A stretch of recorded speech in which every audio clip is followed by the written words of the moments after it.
Good morning from Pennsylvania.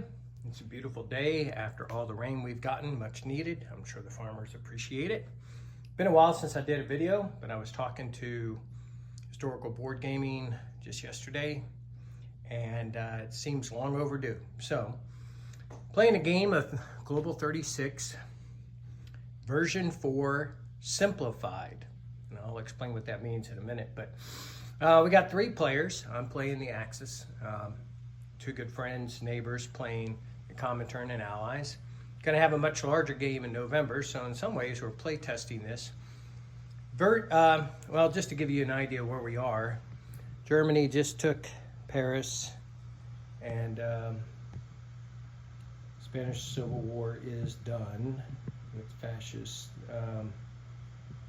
taking that out. You can get a feel for the game, those of you who played it a number of times.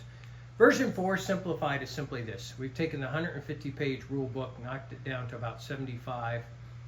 We've taken a lot of elements out that I think either are complicating or very tactical in nature. That is not a criticism on the fine work that Morton has done and his team. It's really version 4.2 with a number of elements removed, a lot of the examples removed too, just because they made the rule book so long. But as I was talking to Doug, I think this is a great stair step into the game.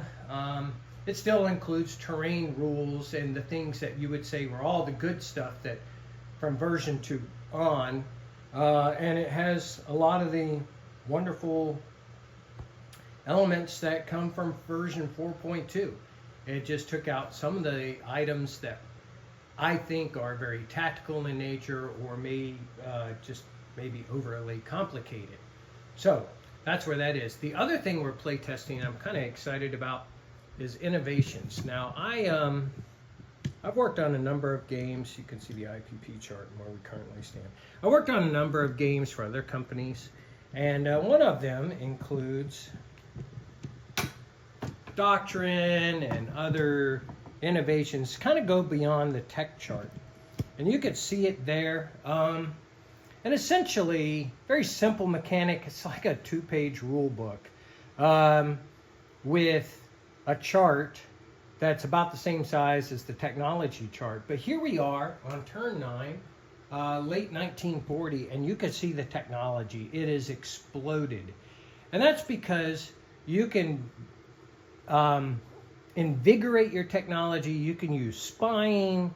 You can develop more, I call it doctrinal innovations, such as amphibious warfare, infantry warfare, armored warfare, aerial warfare, combined arms warfare, command and control.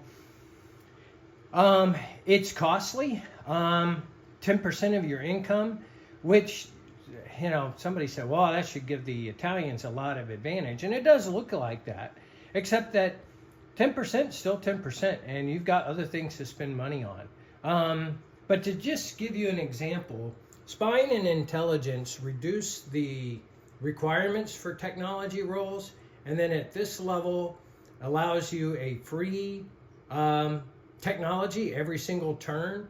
And at this level, the third level, level 3, you actually can steal a technology one time. It's only once during the entire game.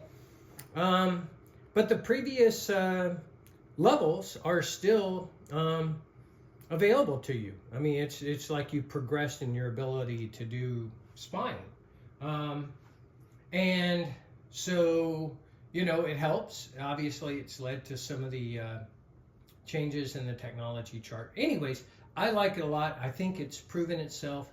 There is no way, no, we're almost halfway through the game. In fact, we're better than halfway if the variable ending ends at the first opportunity. But I will tell you that you're going to get more advanced equipment into the game. You're going to get some fun things. Give you one more example. One I like is, for example, aerial warfare. At step 2, which by the way, this orange line is the same limitation that's put in with the technology line, that you can't cross this line until July of 39. So that's why you see so many have limitations. or not progressed as far. But anyways, aerial warfare. At level 2, fighters get a target selection. Basically, they become fighter bombers, and they target selection 1 to 3 against land and naval units. Now, and additionally, several of these are required for combined arms warfare, and combined arms warfare is just one level, but boy, it's a powerful one. And so, anyways, I like it. I'll see if my teammates like it, get their feedback, and maybe we'll get it out. It'd obviously be a very inexpensive expansion. All you would really need is this chart. You could print the rules for yourself or just leave them in PDF. Otherwise, we're going to continue the battles today, and we'll see if circumstances merit it. We'll do a continuation game into the 1946 expansion. Anyways, have a great one. Enjoy your weekend.